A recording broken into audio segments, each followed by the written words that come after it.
Hello everyone, कैसे हैं आप सभी। आई होप बहुत अच्छे होंगे और आप लोग की पढ़ाई भी बहुत अच्छे तरीके से चल रही होगी। आई नो 2 दिन हम लोगों की क्लास नहीं हो पाई, थोड़ा सा हमारी तबीयत अस्वस्थ थी इस वजह से। और कल आप लोगों ने देखा होगा, कल एडिशनल सेक्रेटरी जो एपीएस है, एडिशनल प्राइवेट सेक्रेटरी, उसका एग्ज़ाम भी था। यदि आप लोग तैयारी कर रहे हैं तो आप उस पेपर को देखे ज़रूर होंगे, और यदि नहीं देखे हैं तो आप उसको देखिए। जो हमारे द्वारा लगातार सीरीज चल रही है उसमें लगभग 7 से 8 क्वेश्चन, जो इतनी सीरीज अभी हमने दिया है जिसमें डायरेक्ट निकले हैं, बल्कि हमने अभी सिर्फ टॉपिक्स को कवर किया है जो इम्पोर्टेंट एग्जाम में आते हैं, और उसमें से 8 से 10 क्वेश्चन आपके डायरेक्ट फंस रहे हैं पीएससी के एग्जाम में। तो इसीलिए आप यदि पूरे तरीके से हमारे श्रृंखला से जुड़े रहेंगे तो निश्चित तौर पे जिस दिन आपके सिलेबस सारे कंप्लीट होते चले गए धीरे धीरे करके, जिस तरीके से लगे हैं, निश्चित तौर पर आपको सफलता जरूर मिलेगी। क्योंकि जिस तरीके से आयोग का जो स्तर है और जिस तरीके से हमारे द्वारा क्वेश्चन बताए जा रहे हैं, वो सारी चीज़ें आपको दिख रही होंगी कि इक्विवेलेंट मिल रही हैं यदि आप देखे हों। और यदि नहीं देखे तो अवश्य देखिए, क्योंकि आगे R O A R O का एग्ज़ाम है, उसके बाद पीसीएस का एग्ज़ाम है। तो सारे एग्ज़ाम को आप देखते चलिए, क्योंकि आज यदि आप नहीं दे रहे हैं तो भविष्य में देंगे, और यदि दे रहे हैं तो बहुत अच्छी बात है। तो इसके साथ ही यदि आप देखते चलिए और आगे भी जो आपका आने वाला एग्ज़ाम है, जैसे अब अगला है 11 फरवरी को आर ओ का, उसके बाद यूपी पीसीएस का है। तो लगातार एग्ज़ाम चल रहे हैं, ठीक है। तो चलिए फ़िलहाल हम अपने विषय पे बात करेंगे। जो आज का हमारा विषय बहुत ही महत्वपूर्ण विषय है। महत्वपूर्ण क्यों है? अभी हाल ही में 44 वर्षों के बाद उल्फा शांति समझौता हुआ है।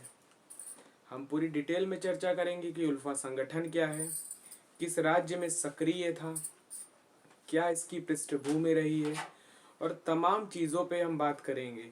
सारी चीज़ को देखते हुए चलिए। और इसके बाद आप ये जो आपका टॉपिक जुड़ता है यूपीएससी जीएस पेपर 3 आंतरिक सुरक्षा से जुड़ता है, तो आप अपने से भी कोशिश करिएगा एक बार आंसर राइटिंग करने की। इसके पे होता क्या है, टॉपिक हम देते हैं तो आप एक बार आंसर राइटिंग कर लिया करिए, तो उससे आपका बहुत प्रभावी हो जाएगा। और ये सारी चीज़ें आपके प्रीलिम से भी जुड़ती हैं, क्योंकि अभी हाल ही में ये समझौते हुए हैं 29 दिसंबर 2023 को। ये जो है समझौता क्या है, सारी चीज़ पे हम डिस्कस करते हैं। तो यदि आप चैनल पे पहली बार आए हो तो चैनल को लाइक कर लीजिए, वीडियो पसंद आ रहा तो वीडियो को सब्सक्राइब कर लीजिए और दोस्तों के साथ शेयर कर लीजिए। और एक चीज़ आप जान लीजिए, हमें जो है जिस चीज़ का भी हम यदि प्रयोग नहीं करेंगे, चाहे वो हमारी पढ़ाई हो, चाहे हमारी प्रैक्टिस हो, जहाँ पे भी हम हैं, तो वो चीज़ हमारी गवा ख़त्म हो जाती है। एक चीज़ जान लीजिए, यदि आप लगातार प्रैक्टिस नहीं कर रहे, यदि आप अपने लाइफ में भी देखिए, आप यदि 4 दिन न पढ़िए तो 5वें दिन भूलने लगता है, ऐसा होता है। तो इस चीज़ को रेगुलर बनाए रखिए, क्योंकि एग्ज़ाम नज़दीक है और बहुत सारी चीज़ें हैं कवर करने को। और यदि सीरियस कैंडिडेट हैं तो निश्चित तौर पे आपको सफलता मिलेगी, और समय हर चीज़ में लगता है तो लगेगा, नो डाउट, लेकिन सब कुछ मिलेगा। तो चलिए फिलहाल हम अपने विषय पे बात करते हैं, उल्फा शांति समझौता। बात करें यदि हम असम की, तो असम जो है पूर्वोत्तर का राज्य है भारत में। असम की क्या स्थिति है आपको पता है, पूर्वोत्तर क्षेत्र में पड़ता है असम। 15 अगस्त 1947 को आज़ाद हुआ। आज़ादी के बाद, जब आज़ादी के बाद से ही वहाँ शरणार्थियों की समस्या का मुद्दा बहुत ज़्यादा हो गया था। क्यों हो गया था? वहाँ पे चाय का क्षेत्र है, साथ ही साथ कोयले का क्षेत्र है, तेल का क्षेत्र है। ये सारे जो भरपूर मात्रा में आपको जो वहाँ पे चीज़ें मिल रही हैं, जो रिसोर्सेज मिल रहे हैं, वो सभी चीज़ें शरणार्थियों को आकर्षित कर रही थी। इसी का परिणाम ये हुआ कि धीरे धीरे वहाँ पर करके शरणार्थियों की संख्या बहुत ज़्यादा, बहुत तादाद में बढ़ना शुरू हो गई। मेरी बातों को समझिएगा, तभी आपको पूरा प्रकरण समझ में आएगा, ठीक। और इम्पोर्टेंट है, इसलिए मैं शुरू से बताते चल रहा हूँ, सारी चीज़ ध्यान रखिएगा। असम जो है पूर्वोत्तर का क्षेत्र है। 15 अगस्त 1947 को जब असम को स्वतंत्र राज्य बना था, असम आज़ादी भी हमारी अगर 15 अगस्त 1947 को हुई, और असम उस दिन स्वतंत्र राज्य बना। और इसके बाद क्या हुआ, वहाँ पूर्वोत्तर क्षेत्र का राज्य है तो शरणार्थियों की समस्या लगातार बढ़ने लगी। कारण ये था कि वहाँ जैसे जो चाय बागान के क्षेत्र हैं, कोयले का जो क्षेत्र है, बहुत सारी मात्रा में कोयला पाया जाता है, प्राकृतिक और तेल और एवं प्राकृतिक गैस के भरपूर संसाधन है वहाँ पे। तो ये सारी चीज़ें शरणार्थियों को आकर्षित कर रही थी और धीरे धीरे इनका आगमन होना शुरू हो गया। और ये संख्या इतनी बड़े स्तर पे हो गई कि जो वहाँ की स्थानीय आबादी थी, यहाँ यानी जो असम के रहने वाले लोग थे, उन लोगों को दबाव बनने लगा कि हमारे जो रिसोर्सेज हैं, हमारी चीज़ें हैं, उस पे ही हमें संघर्ष करना पड़ रहा है। तो लगातार विवाद का कारण शुरू हो गया। धीरे धीरे ये प्रकरण क्या किया कि आंदोलन का स्वरूप लेने लगा। एक बकायदा बड़ा जन आंदोलन शुरू हुआ। उस समय राजीव गांधी जी की गवर्नमेंट थी 1985 में। तो इन्होंने क्या किया, इन्होंने असम समझौता किया। असम समझौता इसलिए किया कि जो विदेशी आ रहे, यानी जो दूसरे राज्य से आने वाले हैं, उस मुद्दे के लिए ही समझौते को किया। लेकिन ये फिलहाल उस समय तत्कालीन समय में ये कारगर नहीं सिद्ध हो पाया। फिर क्या हुआ, जब इससे कार नहीं हो पाया तो 7 अप्रैल 1979 में उल्फा का गठन हो गया। उल्फा क्या है तो याद रखिएगा, United liberation front of Assam. United liberation front of Assam, इसी को उल्फा कहते हैं। ये एक उग्रवादी आतंकवादी संगठन है, ध्यान रखिएगा, उग्रवादी और आतंकवादी संगठन है। ये इनका उद्देश्य क्या है, ये एक संपूर्ण स्वतंत्र असम की मांग थी, लेकिन सशस्त्र विद्रोह और संघर्ष के माध्यम से। क्या था उल्फा का जो उद्देश्य क्या है, एक संपूर्ण स्वतंत्र असम राज्य की स्थापना सशस्त्र विद्रोह एवं संघर्ष के माध्यम से, इनका उद्देश्य था। ठीक, तो इन्होंने 7 अप्रैल 1979 को, याद रखिएगा 7 अप्रैल 1979 को इन्होंने इसका गठन कर लिया। ठीक, यदि हम बात करें इसमें प्रमुख कौन थे तो इनका नाम थोड़ा याद रखिएगा, भीमाकांत, साथ ही साथ अरविंद राजगोवा, प्रवीण गोगोई, अनूप चेतिया, ये प्रमुख इसमें थे जो उल्फा में थे। साथ ही साथ परेश बरुआ। ठीक, ये सारे इंपॉर्टेंट थे जो उल्फा संगठन में बहुत सक्रिय रूप से थे। और इनका ये क्या कर रहे थे, लगातार लोगों की हत्याएं करना है, क्रांतिकारी तरीके से एक तरह से लोगों की हत्या करना, और साथ ही साथ वहां पे लोगों का अपहरण कर लेना। इनका उद्देश्य था कि डर का माहौल बनाकर स्वतंत्र राज्य की जो असम है उसको एक तरह से मतलब आक्रामक स्थिति वहां पे उत्पन्न करके असम को जो है स्वतंत्र राज्य का दर्जा दिला दिया जाए। ठीक, लेकिन हुआ क्या, ये स्थितियां नहीं बन पाई क्योंकि लगातार विवाद चल रहा था सरकार और इनके बीच में। अभी हाल ही में 29 दिसंबर 2023 को केंद्र सरकार, असम सरकार और उल्फा संगठन जो है, वहां के जो प्रमुख नेता हैं इसके, उन तीनों लोगों के बीच में ये समझौते पे हस्ताक्षर हुए। ये लगातार 2009 से मुद्दा चल रहा था, कोई आज का नहीं है। काफी समय से लगातार प्रयास चल रहा था, बातचीत हो रही थी, और अंतोगत्वा अभी हाल ही में 29 दिसंबर को इस पे हस्ताक्षर हो गई। ठीक, तो ध्यान दीजिएगा। अब आइए हम एक एक चीज पे शुरू करते हैं। आपको इतिहास बताया हमने, क्या पृष्ठभूमि रही, वो सारी चीजें। अब बात करें यदि हम प्रावधान क्या थे, तो जो उल्फा है इनका क्या कहना है, जो अभी हाल ही में जो समझौते हुए उसका समझौते में क्या बातें कही गई हैं। तो जो उल्फा द्वारा, इनके द्वारा कहा गया है कि हम हिंसा को समाप्त करने के लिए ये संगठन जो है इसको भंग कर देंगे। लेकिन इसी में एक पक्ष जो है परेश बरुआ का, वो इस समझौते को नहीं मान रहा है और ना इस संगठन को मान रहा है कि ये जो समझौता हुआ है और ना इसमें शामिल हुआ है। लेकिन इसके पहले यदि हम बात करें तो वर्ष 1992 में ही एक सुल्फा था जो सरेंडर उल्फा के नाम से जानते हैं। उन्होंने क्या किया था, वो लगातार एक, जैसे उल्फा में भी दो थे, एक क्या थे, एक जो थे चाहते थे सशस्त्र विद्रोह हो जाए, जो स्थितियां हैं वो सामान्य ना होने पाए और लगातार विद्रोह बना रहे, उस स्थिति में समझौता चाहते, उस स्थिति में चाहते थे कि असम को जो है राज्य, हमें स्वतंत्र राज्य मिल जाए। वहीं पे जो दूसरा गुट था वो शांति चाहता था, शांति के माध्यम से असम की स्थापना और असम को एक स्वतंत्र राज्य और खुशहाली राज्य के तौर पे विकसित करना। तो उसके में जो क्या था, जो परेश बरुआ थे वो किस में थे, ध्यान रखिएगा नाम, परेश बरुआ, ये उग्रवादी तरीके से चाहते थे, तो वो इसमें शामिल नहीं हुए इस समझौते में। लेकिन वहीं यदि हम बात करें कि आपके जो है अरविंद राजगोवा हैं, अनूप चेतिया, ये सारे लोगों ने 1992 में सुल्फा यानी सरेंडर अल्फा के नाम से सरकार से 12 सूत्री मांग की कि हमें सारी चीजें इस तरीके से हम चाहते हैं और समझौता हम चाहते हैं। तो इसी के बाद सरकार लगातार प्रयासरत रही और अभी हाल ही में 29 दिसंबर 2023 को यह समझौता हुआ। तो समझौते में बातें क्या कही गई कि उल्फा द्वारा क्या कहा गया है कि हम हिंसा को समाप्त कर देंगे और इस संगठन को खत्म कर देंगे, सरकार की मुख्य धारा में जुड़कर लोकतांत्रिक प्रक्रिया से हम जुड़ जाएंगे, हथियार और समर्पण कर देंगे, जो हमारे हथियार है उसको हम समर्पण कर देंगे उसका, देश विरोधी गतिविधियों में संलिप्तता को अब हम नहीं रखेंगे, संलिप्तता में हम भाग नहीं लेंगे।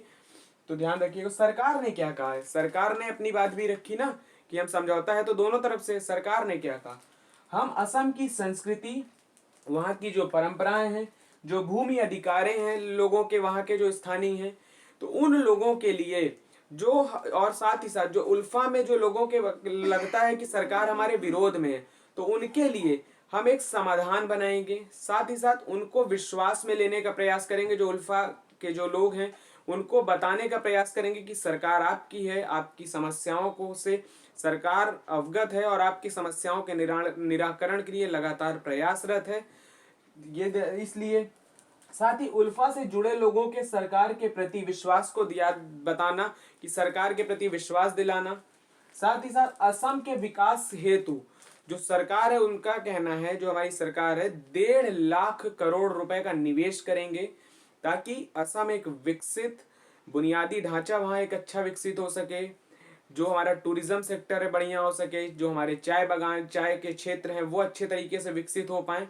तो इस उद्देश्य से ध्यान रखिएगा। साथ ही असम में परिसीमन भी करवाएंगे, जल्द ही हम उसके सिद्धांतों का पालन करते हुए असम में परिसीमन भी करवाएंगे। ठीक, तो ध्यान रखिएगा। यदि हम बात करें वर्तमान में असम के मुख्यमंत्री कौन है, तो कौन है इस समय, हेमंत बिस्वा शर्मा मुख्यमंत्री हैं, याद रखिएगा। और यदि विधानसभा की सीटों की बात करें, कभी कभी पूछ लेता है, तो 126 सीटें हैं विधानसभा की असम में, याद रखिएगा, ठीक है। और यदि हम राज्यपाल की बात करें तो गुलाब कटारिया वहां के राज्यपाल हैं, तो याद रखिएगा गुलाब चंद कटारिया कौन है इस समय असम के राज्यपाल, तो गुलाब चंद कटारिया, तो याद रखिएगा करंट का है और अभी हाल का है तो पूछ सकता है, तो ध्यान दीजिए इस चीज का, ठीक। तो यदि अब हम बात करें कि उल्फा था क्या, उल्फा के बारे में पूरी जानकारी, तो सुनिए, वर्ष 1979 में जब शरणार्थियों की समस्या बढ़ने लगी तो क्या हुआ था, उल्फा का गठन हुआ। अब उल्फा क्या है, तो उल्फा एक स्वतंत्र असम की मांग के लिए सशस्त्र विद्रोह के माध्यम से असम राज्य को स्वतंत्रता दिलाना चाहते थे। 1990 में सरकार ने क्या किया था, ऑपरेशन बजरंग चलाया था। ऑपरेशन बजरंग क्यों चलाया था कि इन्होंने बहुत सारी जो वहां पे स्थिति बहुत नकारात्मक स्थिति पैदा कर दी थी, बहुत सारे जो लोग थे बहुत प्रभावित थे, तो इसके लिए सरकार ने बहुत सारे उल्फा विद्रोहियों को पकड़ा। साथ ही साथ इन्होंने क्या किया, सरकार अशांत क्षेत्र घोषित करके यहाँ राष्ट्रपति शासन लगा दिया था। तो याद रखिएगा भारत सरकार, असम सरकार और इसके जो बातचीत है ये बहुत काफी समय पहले लगभग 2008 या 9 से शुरू हो चुकी थी, तो याद रखिएगा। बात करें उल्फा में कौन कौन लोग थे, तो म्यांमार, चीन और पाकिस्तान से ये लोगों को भर्ती करते थे, प्रशिक्षण देते थे, और इनका उद्देश्य क्या था कि अपहरण और हत्या का सहारा लेते थे ताकि लोगों में मतलब जो लोग हैं उनमें डर का माहौल बना रहे और कोई जल्दी इनसे भिड़े ना, और ये जैसे चाहते हैं अपनी गतिविधियों को करते रहें, तो ध्यान रखिएगा। तो इसमें जो प्रमुख थे, जैसा कि हमने पहले ही नाम बताया, भीमाकांत, अरविंद राजगोवा, परेश बरुआ, प्रदीप गोगोई प्रमुख नाम है, लेकिन जो अरविंद राजगोवा थे, इन लोगों ने बाद में समझौता किया और क्या क्या प्रावधान हुए आगे अभी हमने चर्चा की है। ठीक है, तो ध्यान रखिएगा। बात करें यदि, तो इसमें क्या हुआ, इस समूह जब बना और बहुत सारे, आपको पता होगा कहीं पर भी उग्रवादी तरीके से अंततः जान माल की हानि ही होती है, कहीं पर भी उसका सार्थक परिणाम नहीं मिलता। तो वही इसमें भी हुआ, अपार जन की हानि हुई, बहुत से लोगों का पलायन होने लगा, कोई भी डर जैसे माहौल में नहीं रहना चाहता। तो याद रखिएगा, वर्ष 1992 में, जैसा कि हमने पहले ही बताया कि सुल्फा आया, जो सरेंडर अल्फा, इन्होंने क्या किया, सरकार से बात करने का प्रयास किया। तो ध्यान रखिएगा इस चीज को। यदि हम बात करें ये समझौते हुए, क्या इसके प्रभाव क्या होंगे, क्या ये जो समझौते हुए इसके क्या क्या प्रभाव निकल सकते हैं, तो प्रभाव देखिएगा। 44 वर्षों की जो अशांति है असम में, वो समाप्त हो जाएगी। साथ इसके साथ ही साथ एक खुशहाल असम, एक खुशहाल राज्य के तौर पर असम नए नए निवेशकों को आकर्षित करेगा। जब सरकार यहाँ निवेश करेगी तो बहुत सारे निवेशकों को भी अट्रैक्ट करेगा असम। याद रखिएगा, टूरिज्म क्षेत्र विकसित हो सकता है यहाँ पे। सरकार को असम का जो बुनियादी विकास है वो हो सकेगा इससे। साथ ही साथ लोगों के आवाजाही में जो समस्याएं होती हैं, लोगों को जो भय एवं डर का वातावरण बना रहता है, उस चीज से निजात मिल पाएगी।